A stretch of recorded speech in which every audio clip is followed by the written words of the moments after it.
Hey guys, my name is Jarrett Vandermeer and I make digital marketing tip videos right here on YouTube. And today is a really exciting topic for me because they still matter.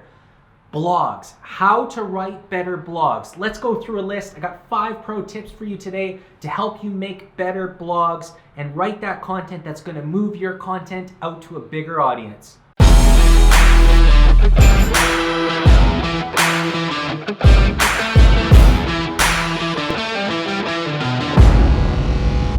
Alright guys, my first pro tip for writing better blog content this year is one that you've probably heard before, but I'm going to take a little different spin on it and try to explain it in a different way on just how important it actually is. When you clicked on this video, when you click on any video on YouTube, there's always that clickbait. And clickbait is important even in your blog content. Make sure you're making really good SEO and keyword packed titles that allow people to search for your content. Think about the keywords and the sentences and phrases that people are going to search for that topic of what you're going to write about in your blog or content. Now, you clicked on this video because of the hook, because of that first sentence, that title that you saw. Like I said earlier, that's known as clickbait.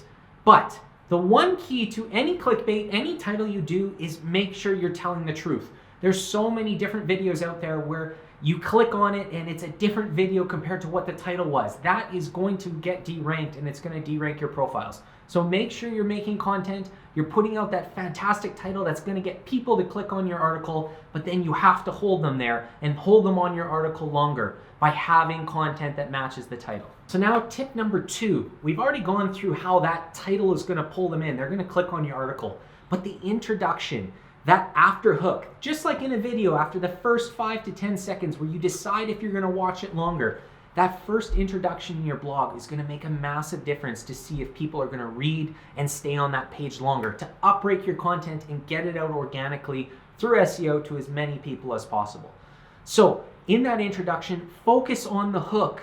In those first couple sentences, focus on the title, focus on exactly what that article is going to be about. It's okay if some people bounce off your article if they realize that it's not exactly what they were looking for, because you're going to capture those people where that value is going to come from, the ones that are going to get the most value from what you're going to write, depending exactly what you write in that introduction. So keep it brief, keep it really powerful, and keep it consistent with what you're going to talk about the rest of the way through. Now, tip number 3, we're going through the entire article. We're now into the body.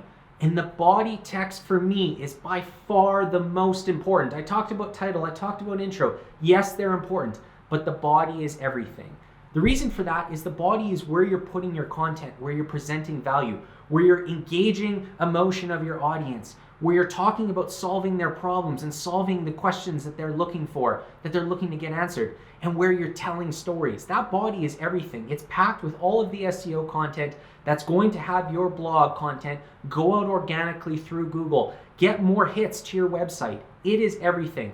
My suggestion here is try to keep it between 500 and 1,000 words. It's okay if you have a really long blog, but anything less than 500 words isn't going to have the same impact, isn't going to present the same value to the search engine algorithms. So over 500 words, packed with content, packed with value, keep people on your blog longer. That page view time is going to make a massive difference in telling those algorithms which piece of content is giving the most value for each of the niches and topics that you write about. Next, pro tip number 4. This one has to do more with the search engines. How do you tell the search engines that your articles and your blog content is researched, is providing value back? You link out to other websites online. Put at least 4 or 5 links in every blog that you do, and the search engine algorithms are going to see your content as more researched, as more valuable. This is just a common sense aspect of the algorithms. But when you look at blogs where you have 4 to 5 links and compared to blogs where you have no links, there's a massive difference on the organic search traffic that you are going to get and that you're going to see over time. We like to use the create and correct effect on this. Sometimes we'll put 3 links, sometimes we'll put 6, depending on the length of the article. But every single time then we can go and see how much those links are getting clicked on. And we can then change and look at the amount of organic traction that we get and compare it to see what that optimum amount is. Right now, 4 to 5 links is a great number, and it's one that you should shoot for in every blog that you write. Pro tip number 5, have blogs with multiple pages. Whenever you go on a WikiHow or you're looking through sites and you go through a long blog post, if you get past that 1,000-word mark, they often take you to page 2, page 3, page 4 of that blog. And it's something that's important to look at. When your blog is really, really long, the bounce rate that we see goes up from those articles as people see that it might be a longer read than expected. Medium a couple years ago added in a feature where it tells you how long the read is of the article. So if you only have 10 minutes and you're looking for an article to read under 10 minutes, you can right away see that when you're on Medium. And I take that with a grain of salt. I look at it kind of from 10,000 feet, that it's really important when we look at the analytics to keep that look of the page, to keep people on the page and on your website longer. That's what shows the algorithms that your content is providing people with value.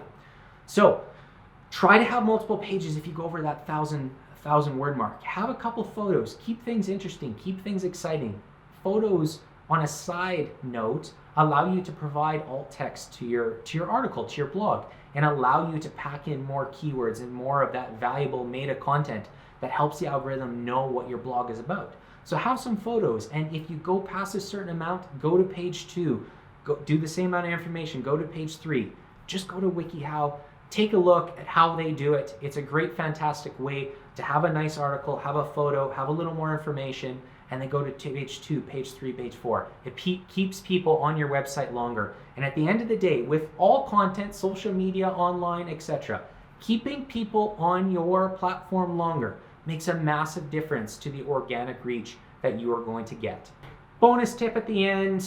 Make sure you have a conclusion on all of your articles. I like to do something with conclusions. It's a little bit interesting. I like to sum up the entire article or blog, then have a question that kind of inspires someone to think about what you just wrote about, to try to translate it into how they can use some of that information for their own business or niche or whatever your different product or service you're writing about actually provides value back to the audience about. Then I like to do a little tiny preview about what the next blog is going to be out and keeping them interested in everything that you are going to write. I forgot to talk about one tip that I'm adding as a bonus tip, and that is do not duplicate your blogs online.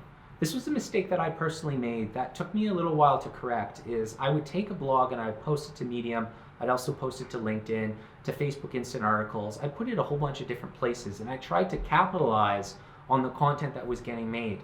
And we didn't realize for a while, but then we started to see the statistics going in the wrong direction. And that was because all of the search engine algorithms and all of the algorithms on social media were deranking the content because it was duplicated online.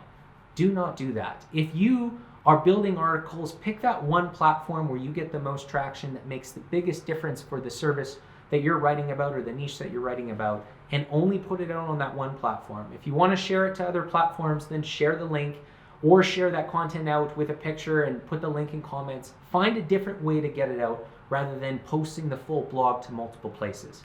It's just a tip. It's made a huge difference for the content that I've made and for what we've seen in stats through 2019, and it's going to make a big difference in the content that you make in 2020 and beyond.